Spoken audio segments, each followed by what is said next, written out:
لله رب العالمين، والصلاة والسلام على سيدنا ونبينا ومولانا محمد وعلى آله وأصحابه الطيبين الطاهرين. أما بعد، فعن علقمة بن قيس رحمه الله أنه قال: كنت رجلا أعطاني الله عز وجل حسن الصوت، فكان ابن مسعود رضي الله عنه يرسل إلي فأقرأ عليه القرآن، وكنت إذا فرغت من قراءتي قال ابن مسعود رضي الله عنه: زدنا من هذا فداك أبي وأمي،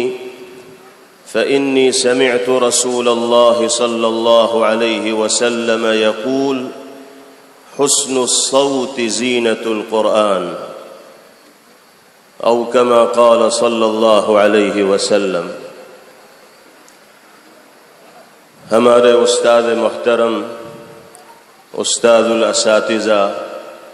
شیخ القرہ حضرت اقدس مولانا قاری عبد الرؤوف صاحب دامت برکاتہم العالیہ، استاد شعبہ تجوید و قراءت دارالعلوم دیوبند، اس عظیم قرآنی محفل و مجلس کے روح رواں اور صدر باوقار حضرت مولانا اسلم جاوید القاسمی صاحب دامت برکاتہم العالیہ، اور اسٹیج پر تشریف فرما نہایت ہی قابل قدر حضرات قرائے کرام، علماء عظام، میرے بہت ہی محترم بزرگوں، بھائیوں اور نوجوان ساتھیوں، اللہ رب العزت والجلال کا جتنا بھی شکر ادا کیا جائے کم ہے کہ اس نے ہم سب کو قرآن مقدس سے منسوب اس اجتماع میں شریک ہونے کی برکت سے اپنے کلام پاک کی تلاوت سے لطف اندوز ہونے کا موقع میسر فرمایا۔ باری تعالی ہم سب کے اس اجتماع کو اور مل بیٹھنے کو اپنی بارگاہ میں شرف قبول نصیب فرمائے۔ قرآن پاک سے سچی عقیدت و محبت کا مظاہرہ کرنا اللہ رب العزت والجلال ہم سب کے لیے سہل اور آسان فرمائے۔ قرآنی حقوق کی ادائیگی کی توفیق باری تعالی ہم سب کو نصیب فرمائے، اور پوری زندگی قرآنی ہدایات و تعلیمات پر عمل پیرا ہونا باری تعالی ہم سب کے لیے آسان فرمائے۔ آج کا یہ اجتماع اور پروگرام دیگر اجتماعات اور پروگراموں سے منفرد اور جداگانہ حیثیت کا حامل ہے، اس لیے کہ آپ دیکھ رہے ہیں اس پروگرام کا آغاز بھی اللہ کے کلام سے ہوا، اور اختتام بھی انشاءاللہ کلام الہی پر ہوگا۔ اول سے اخیر تک مختلف فن قرات میں مہارت رکھنے والی شخصیات کے بہترین اسلوب و انداز سے اور شاندار لب و لہجے سے تلاوت کلام الہی کی سماعت کا موقع ہمیں میسر ہو رہا ہے، اور اجتماع کے اخیر تک انشاءاللہ میسر ہوتا رہے۔ قرآن پاک کی تلاوت کر لینا، اللہ کے کلام کی آیات کو بسہولت و آسانی اپنی زبان سے ادا کر لینا، یہ کوئی معمولی کام نہیں ہے۔ جب تک اللہ کا خاص کرم و فضل انسان کے شامل حال نہ ہو، وہ کلام الہی کی تلاوت کا حق ادا نہیں کر سکتا۔ یہ باری تعالیٰ کا خصوصی کرم ہے اور سرکار دو عالم جناب محمد الرسول اللہ صلی اللہ علیہ وسلم کا صدقہ ہے کہ ہم جیسے گنہگار اپنی زبان سے کلام الہی کی تلاوت کر لیتے ہیں اور ہمارے کان اللہ کے کلام کی تلاوت سن لیتے، ورنہ اللہ رب العزت والجلال نے عظمت و رفعت اور وزن کے اعتبار سے اس کلام کو وہ مقام عطا فرمایا ہے کہ خود قرآن مقدس میں فرمایا گیا کہ اگر پہاڑ جیسی مضبوط مخلوق پر کلام الہی کو نازل کیا جاتا، اتارا جاتا، تو پہاڑ بھی کلام الہی کا بوجھ برداشت نہ کر پاتا۔ اگر پہاڑ اللہ کے کلام کا بوجھ برداشت کرنے کا متحمل نہیں ہے تو اس کلام کی تلاوت اگر ہم اور آپ کر رہے ہیں، چھوٹے چھوٹے بچے کر رہے ہیں، تو یہ کرم خاص ہے اللہ رب العزت والجلال کا، اور صدقہ ہے سرکار دو عالم جناب محمد الرسول اللہ صلی اللہ علیہ وسلم۔ اللہ تعالی اس نعمت کی قدردانی کی توفیق ہم سب کو نصیب فرمائے اور ہمیں اپنی زندگی کا ہر دن اس انداز میں گزارنے کی توفیق عطا فرمائے کہ ہم کلام الہی کی تلاوت کے عادی بنے رہیں، شیدا بنے رہیں۔ کوئی دن ہماری زندگی کا ایسا نہ گزرے جس میں ہم نے کچھ دیر ہی کے اس لیے صحیح دلچسپی، عقیدت و عظمت و احترام کے جذبات کے ساتھ اللہ کے مقدس کلام کی تلاوت نہ کی۔ آپ نے قرآن پاک کی عظمت و اہمیت کے سلسلے میں جناب محمد الرسول اللہ صلی اللہ تعالی علیہ وسلم کی زبان مبارک سے ادا ہونے والے بہت سے ارشادات کو بارہا سنا ہو۔ ہر مسلمان اپنے دل میں کلام الہی کی عظمت و عقیدت و محبت رکھتا ہے۔ ہمیں اللہ کا شکر ادا کرنا چاہیے کہ اس نے اس پاک کلام سے نسبت ہمیں اور آپ کو عطا فرمائی۔ اللہ اس نسبت کی لاج رکھنا ہمارے لیے آسان فرمائے۔ سیدنا حضرت موسیٰ علیہ السلام نے ایک موقع پر اللہ رب العزت والجلال سے عرض کیا کہ الہ العالمین، آپ کے وجود پر، آپ کی قدرت پر، آپ کی خالقیت پر، آپ کی مالکیت پر 100% مجھے یقین ہے، لیکن ایک مرتبہ آپ کا دیدار چاہتا ہوں، آپ کو دیکھنا چاہتا ہوں۔ قرآن پاک میں اللہ رب العزت والجلال نے حضرت موسیٰ علی نبینا وعلیہ السلام کی اس پیشکش کو، اس درخواست کو ذکر فرمایا۔ حضرت موسیٰ علیہ السلام فرماتے ہیں رب ارنی انظر الیک، الہ العالمین اپنا دیدار کرا دیجیے، آپ کو دیکھنا چاہتا ہوں۔ اللہ کی طرف سے جواب ملتا ہے کہ موسیٰ، دنیا میں رہتے ہوئے یہ ممکن ہی نہیں کہ آپ اپنی ان آنکھوں سے میرا دیدار کر سکیں، میری زیارت کر سکیں۔ انسانی آنکھوں کو یہ صلاحیت دی ہی نہیں گئی کہ وہ ذات باری تعالیٰ کا دیدار کر سکیں۔ ہاں، آخرت میں جنت میں اہل ایمان کو اللہ کی رؤیت نصیب ہوگی، دیدار نصیب ہوگا، لیکن دنیا میں رہتے ہوئے انسان کی آنکھیں باری تعالیٰ کے وجود اور آپ کی شخصیت اور آپ کی ذات کا دیدار نہیں کر سکتے۔ فرمایا گیا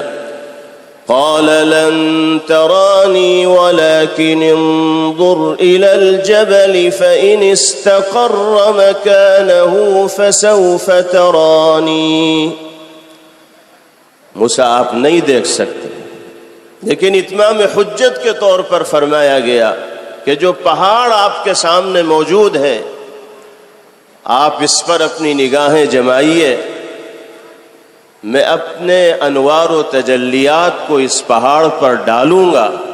اگر یہ پہاڑ اپنی جگہ موجود رہا، برقرار رہا، تو ہو سکتا ہے آپ کی مراد پوری ہو جائے، آپ کی خواہش کی تکمیل ہو جائے۔ اور اگر یہ پہاڑ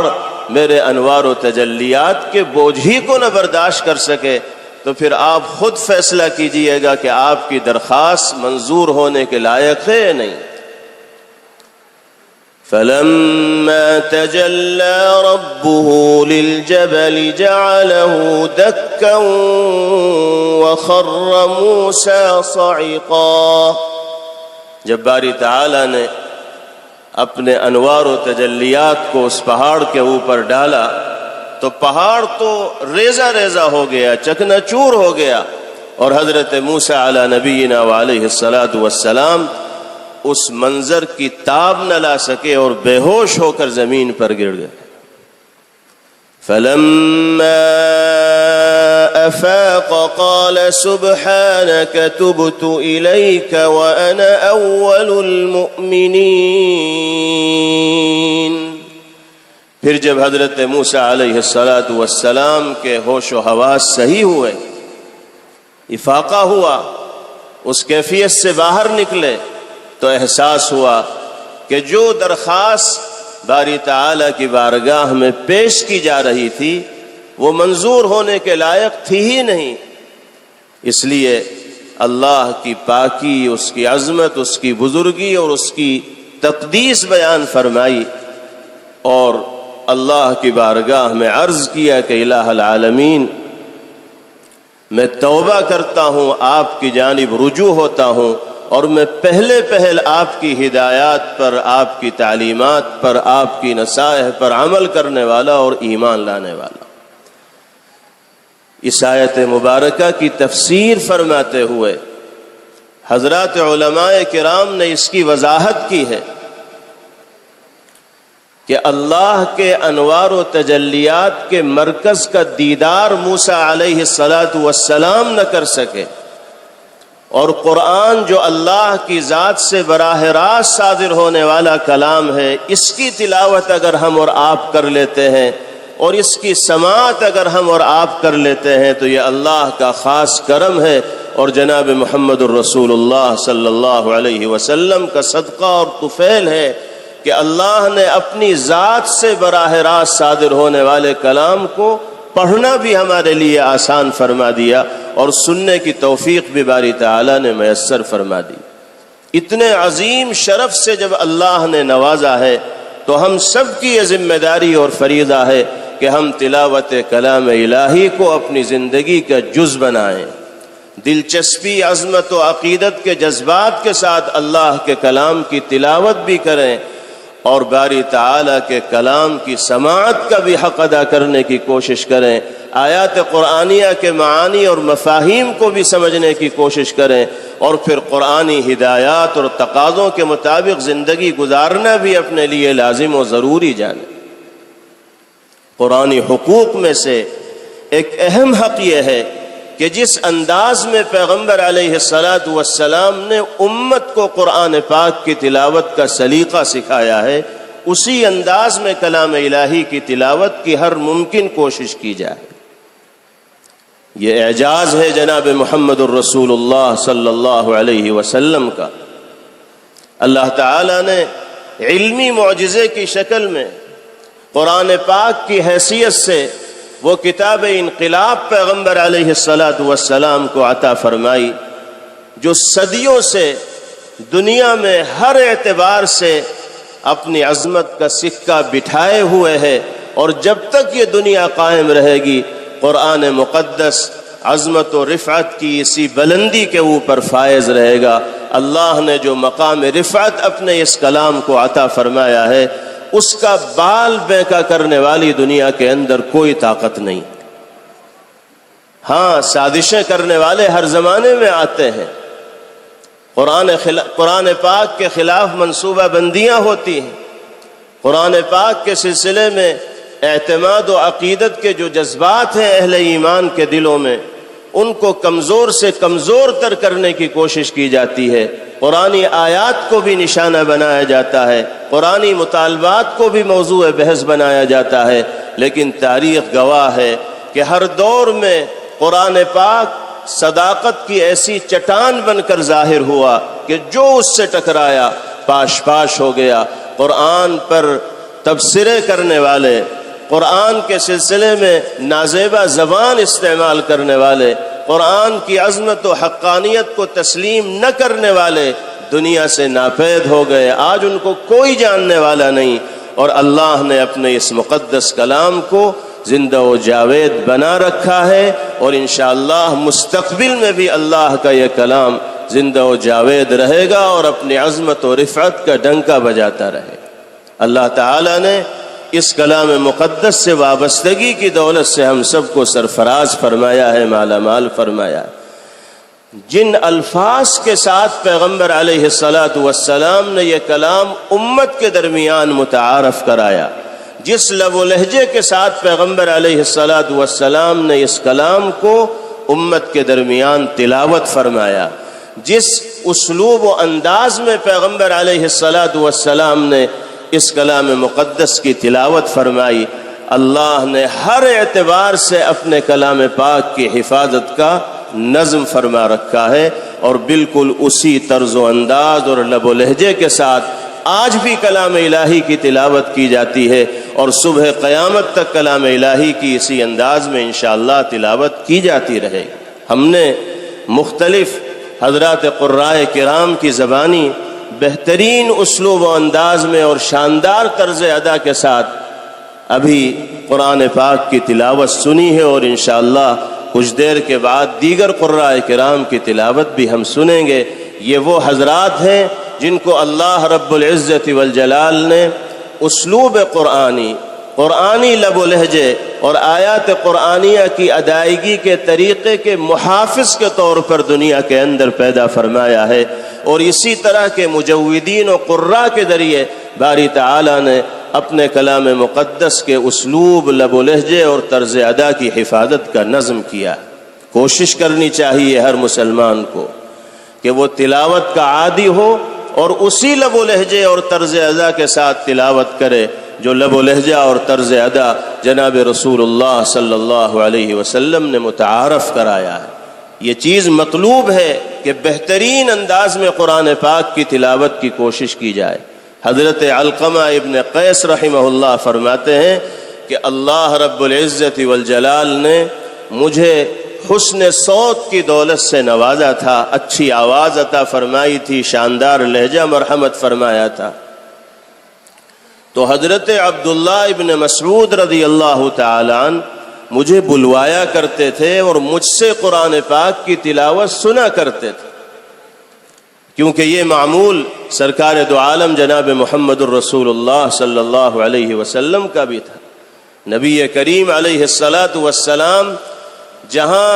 شاندار انداز میں قرآن پاک کی تلاوت فرماتے تھے، وہیں بہترین تلاوت کرنے والوں کو بڑی دلچسپی کے ساتھ سنا بھی کرتے تھے۔ حضرات صحابہ کرام رضوان اللہ علیہم اجمعین بارہا فرماتے ہیں کہ نبی کریم علیہ السلام نے مغرب کی نماز میں سورہ طور کی تلاوت شروع فرمائی، اور پھر فرماتے ہیں کہ ہم نے حضور پاک علیہ السلام سے زیادہ بہترین انداز میں شاندار آواز اور عمدہ لب و لہجے کے ساتھ کسی اور کو تلاوت کرتے ہوئے سنا ہی نہیں۔ کبھی کوئی کہتا ہے کہ آپ نے سورہ 3 کی تلاوت فرمائی، کبھی کوئی کہتا ہے کہ آپ نے سورہ 7 کی تلاوت فرمائی، کوئی صحابی فرماتے ہیں کہ آپ نے سورہ قاف کی تلاوت فرمائی، اور اخیر میں سب یہی کہتے ہیں کہ ہم نے آپ سے زیادہ شاندار انداز میں کلام الہی کی تلاوت کرتے ہوئے کسی کو نہیں سنا۔ یہ تو آپ کی تلاوت کا عالم، اور جو بہترین انداز میں تلاوت کیا کرتا تھا نبی کریم علیہ السلام اس کی حوصلہ افزائی فرماتے تھے، ہمت بندھایا کرتے تھے، اور دلچسپی کے ساتھ تلاوت کلام الہی کی سماعت فرماتے تھے۔ سنتے سنتے آپ کی آنکھیں بھیگ جایا کرتی تھیں، اور آنکھوں سے زار و قطار آنسوؤں کی جھڑی لگ جایا کرتی تھی۔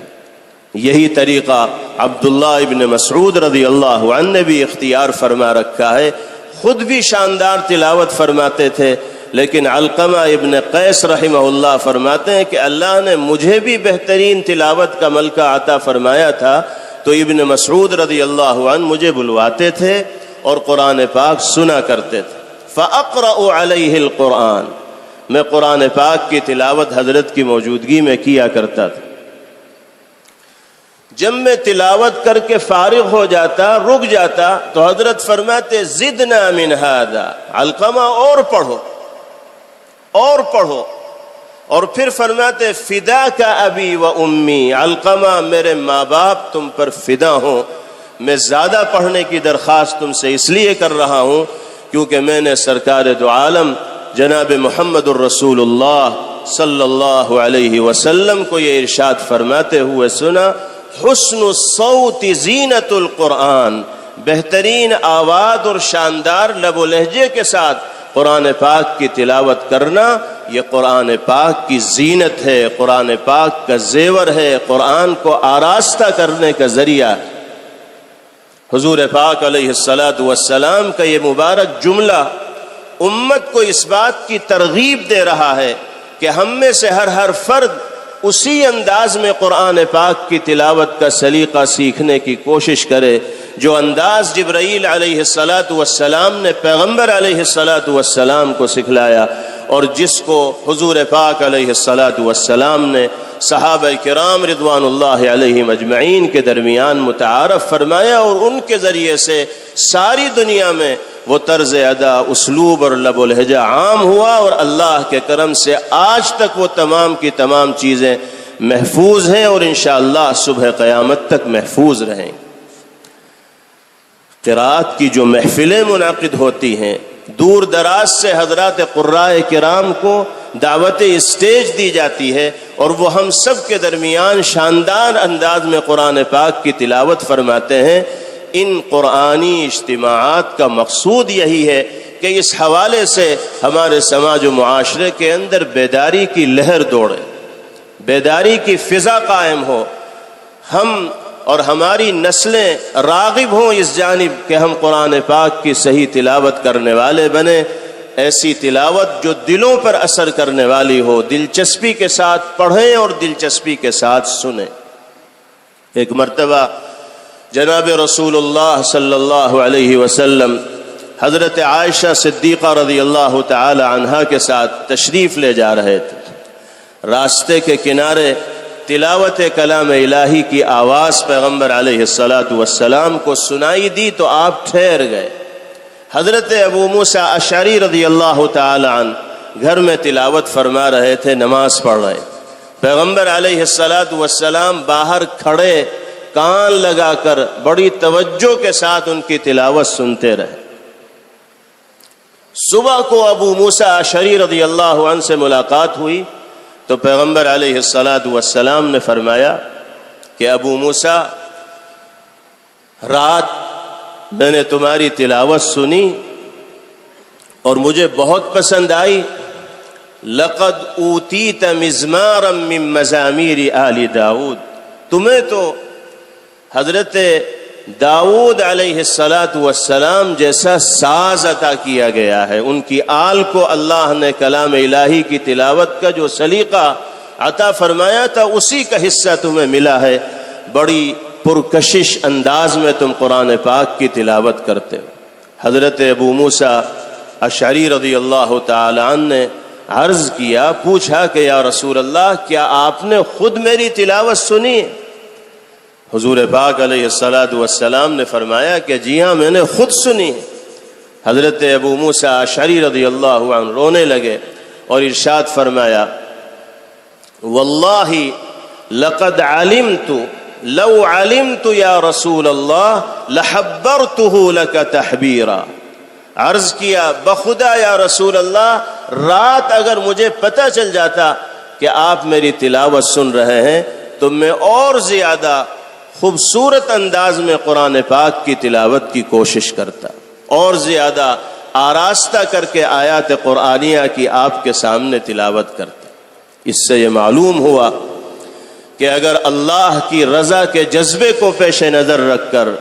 دوسروں کے دلوں کو خوش کرنے کی نیت سے بہتر لب و لہجے اور شاندار طرز ادا کے ساتھ قرآن پاک کی تلاوت کی جائے گی تو اللہ کی جانب سے تلاوت کرنے والا اضافی اجر سے، اور محفلیں ہم سب کے لیے بسا غنیمت ہیں۔ ان سے جو پیغام ملتا ہے اس پر عمل کرنا میرے بھائیوں یہ ہم سب کی اہم ذمہ داری اور فریضہ ہے، اور پیغام یہی ہے کہ ہم قرآن پاک سے محض رسمی اور ظاہری وابستگی اور تعلق کا مظاہرہ کرنے والے نہ ہوں، بلکہ حقیقی عقیدت و محبت اور واقعی تعلق کا مظاہرہ ہمارے اعمال سے، ہمارے کردار سے، ہمارے اقوال سے قرآن پاک کے حوالے سے پایا جاتا۔ ہماری کمزوری یہی ہے کہ ہم رسمی طور پر قرآن پاک سے عقیدت و محبت کا دعویٰ کرتے ہیں، لیکن عملی میدان میں قرآنی حقوق کی ادائیگی کا جو مظاہرہ ہونا چاہیے اس میں ہم کامیاب نہیں ہو پاتے۔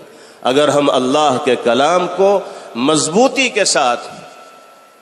اپنی زندگی کے اندر زندہ رکھیں اور پیغمبر علیہ الصلاۃ والسلام کی سنتوں سے وابستہ رہیں، متعلق رہیں، تو دنیا کی کوئی طاقت ہمارا بال بینکا نہیں کر سکتی، اور عزت و رفعت اور کامیابی ہمارے قدم چومتی چلی جائے گی۔ یہ وعدہ ہے جناب رسول اللہ صلی اللہ علیہ وسلم کا۔ آپ نے فرمایا دنیا سے پردہ فرماتے وقت کہ کوئی اس دنیا میں ہمیشہ نہیں رہے گا، میں بھی چلا جاؤں گا، لیکن دو چیزیں تمہارے درمیان ایسی چھوڑ کر جا رہا ہوں کہ اگر تم نے ان دو کھوٹوں سے اپنے آپ کو مضبوطی سے باندھے رکھا، ان دو بنیادوں سے اپنے آپ کو جوڑے رکھا، اپنے رشتوں کو ان دو چیزوں سے استوار رکھا، تو راہ راست سے کبھی ہٹ نہیں سکتے اور کامیابی کی منزل سے کبھی پیچھے نہیں رہ سکتے۔ ترکت فیکم امرین لن تضلوا ما تمسکتم بہما کتاب اللہ و سنت رسولہ۔ وہ دو چیزیں کون سی ہیں؟ نمبر ایک اللہ کی کتاب قرآن پاک، نمبر دو سرکار دو عالم جناب محمد الرسول اللہ صلی اللہ علیہ وسلم کا مبارک اور پاک طریقہ۔ آج